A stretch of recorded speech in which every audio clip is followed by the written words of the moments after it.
ছি ছি ছি, এতক্ষণ ধরে ঘুমোতে লজ্জা করে না?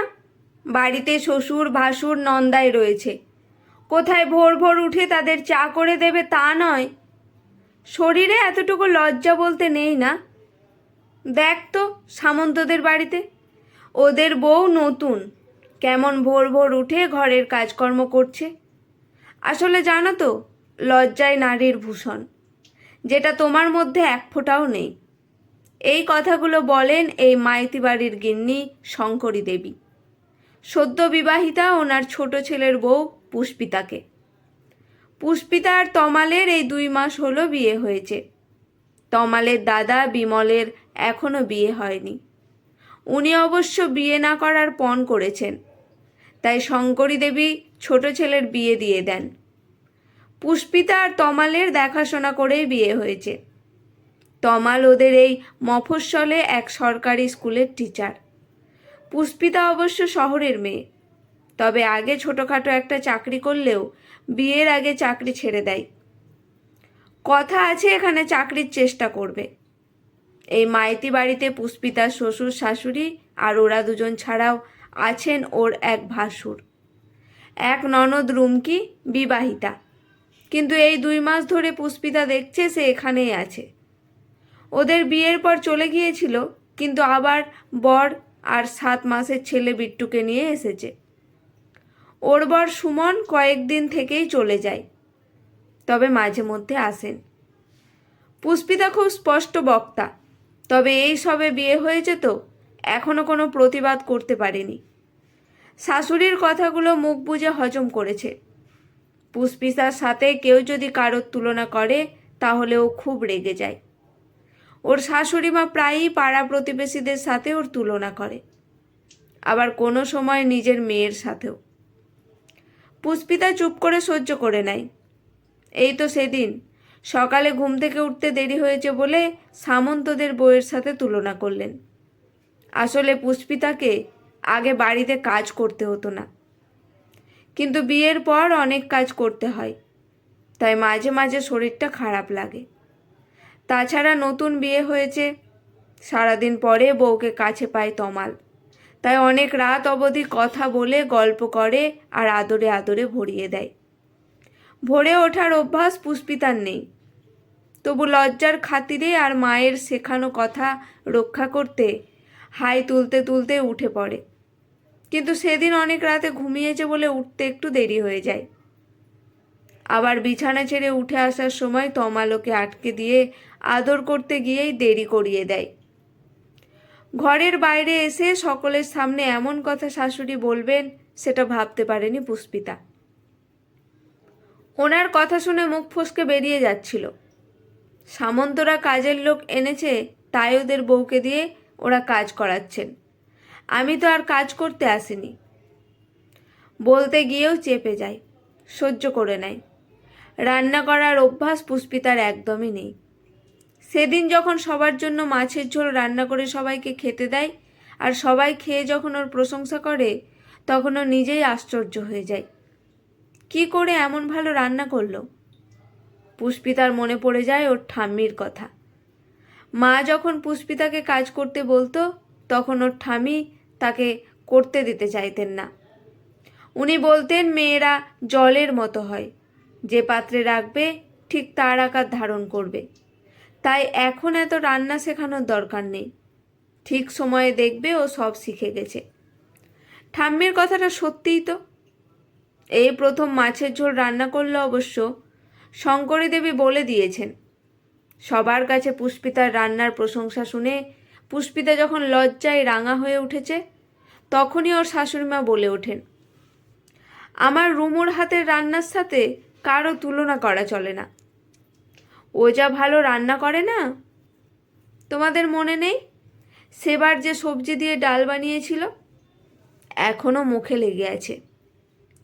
পুষ্পিতার ইচ্ছা হয়েছিল বলতে, 1.5 মাস ধরে তো আছে, একদিন তো রান্নাঘরে ঢুকতে দেখলাম না। পুষ্পিতা সহ্য করে নেয় শাশুড়ির কথাটা। তুলনা করলেন বলেই পুষ্পিতার রাগ হয়। রাগে গা জ্বালা করতে থাকে, তবু মুখ ফুটে প্রতিবাদ করতে পারে না। একদিন পুষ্পিতার পিসি শাশুড়ি এসেছেন ওনার ছেলের বউ কুহেলিকে নিয়ে। আসলে উনি ওদের বিয়েতে আসতে পারেননি, তাই আশীর্বাদ করতে এসেছেন। শঙ্করী দেবী ওদের জোর করে খাওয়া দাওয়া করে যেতে বলেন।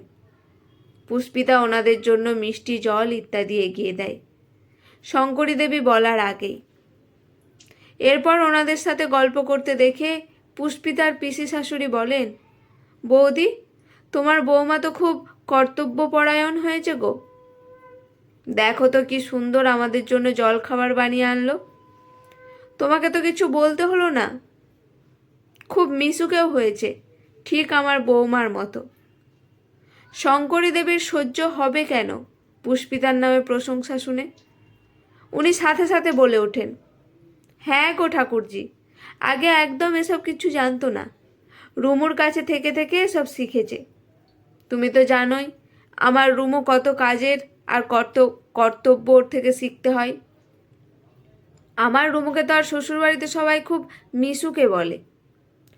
ওর খুব প্রশংসা করে ও বাড়িতে। পুষ্পিতাকে কিচ্ছু বলতে হয়নি।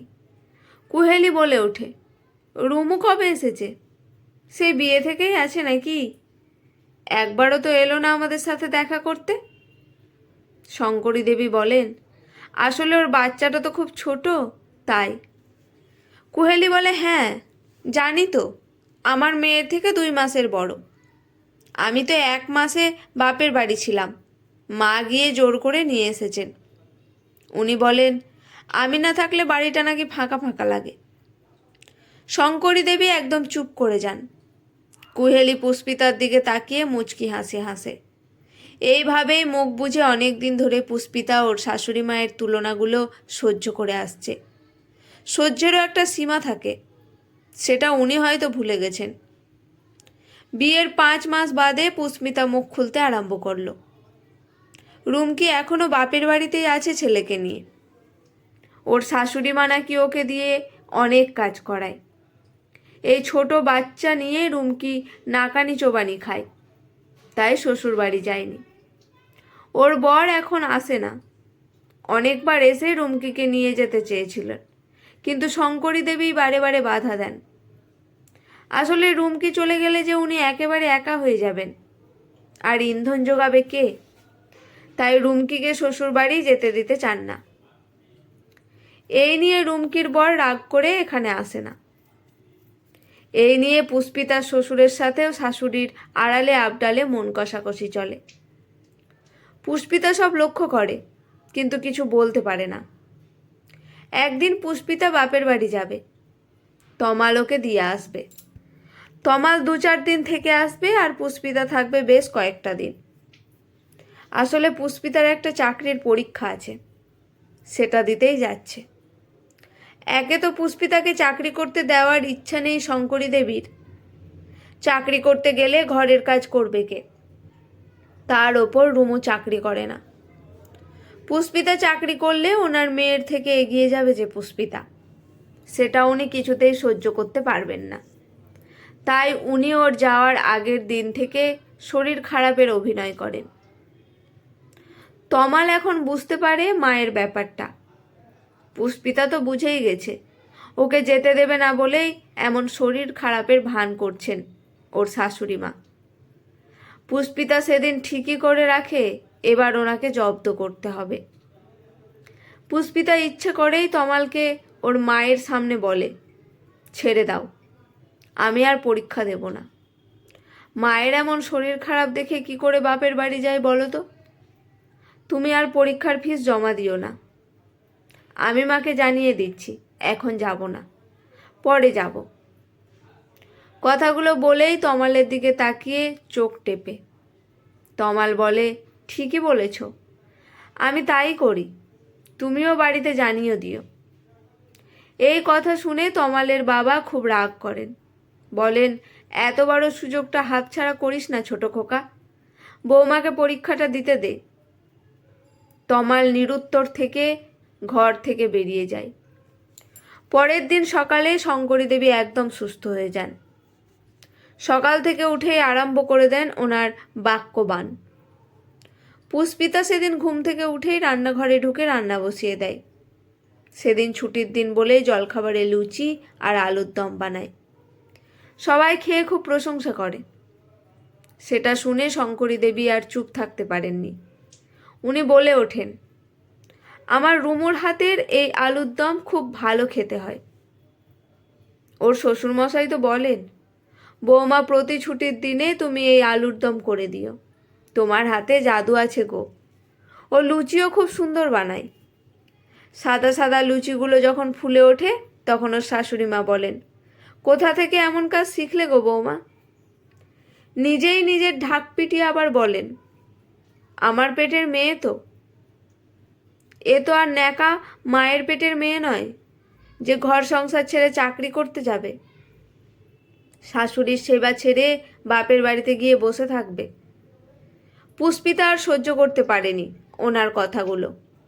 বলে ওঠে, ঠিক বলেছেন মা। আসলে জানেন তো, ভালো চাকরি পেতে গেলে পেটে কিছু বিদ্যা থাকা চাই, যেটা রুমুর পেটে নেই। শুনেছি তো ক্লাস 8 পর্যন্ত পড়তে গিয়েই 4বার ডিগবাজি খেয়েছে। ওই বিদ্যে নিয়ে শ্বশুরবাড়িতে ঝিগিরি করাই যায়, ভালো চাকরি নয়। আর এই ঝিগিরি করতে হয় বলেই তো ওকে শ্বশুরবাড়িতে পাঠাতে চান না। আর একটা কথা ঠিকই বলেছেন, আপনার মেয়ে ন্যাকা মায়ের মেয়ে নয় বলেই লাল লজ্জা ভুলে দিনের পর দিন বাপের বাড়িতে পড়ে আছে।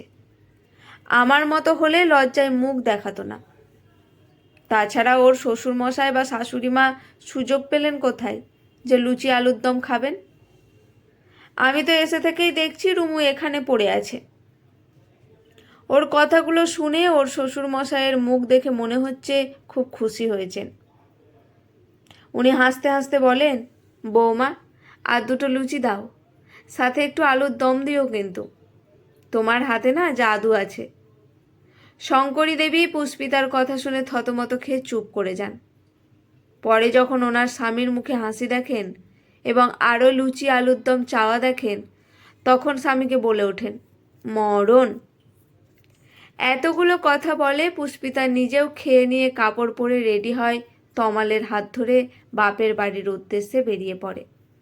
যাওয়ার আগে শাশুড়ি মাকে বলে, রুমু রইল, আপনার সেবা করবে। পুষ্পিতার কাছ থেকে এমন মোক্ষম জবাব পাবেন শঙ্করী দেবী ভাবতেই পারেননি। যথাসময়ে পুষ্পিতা বাপের বাড়ি থেকে ফিরে এসে দেখে রুমকি তার শ্বশুর বাড়িতে চলে গেছে। এখানে অনেক খাটাখাটনি হচ্ছিল না? এখানে খেটে খাওয়ার থেকে শ্বশুর বাড়িতে খেটে খাওয়াকে হয়তো সম্মানের মনে করেছে, তাই বিদায় নিয়েছে। আর সব থেকে বড় ব্যাপার হলো শঙ্করী দেবী একটু রোগা হয়ে গেছেন এবং মুখের বুলি কিছুটা কমে গেছে। আসলে দোসর চলে গেছে তো, তাই। এমন জবাব পুষ্পিতার আগেই দেওয়া উচিত ছিল, তবে পরে দিয়েও খারাপ কিছু করেনি। তবে স্বভাব যায় না মরলে, তাই কিছুটা তুলনা থেকেই যায়, কিন্তু সেটা আর রুমকির সাথে না করেন শঙ্করী দেবী। তুলনা করার সাথে সাথে উপযুক্ত জবাবও পেয়ে যান, তবু থামেন না। একেই বলে স্বভাব।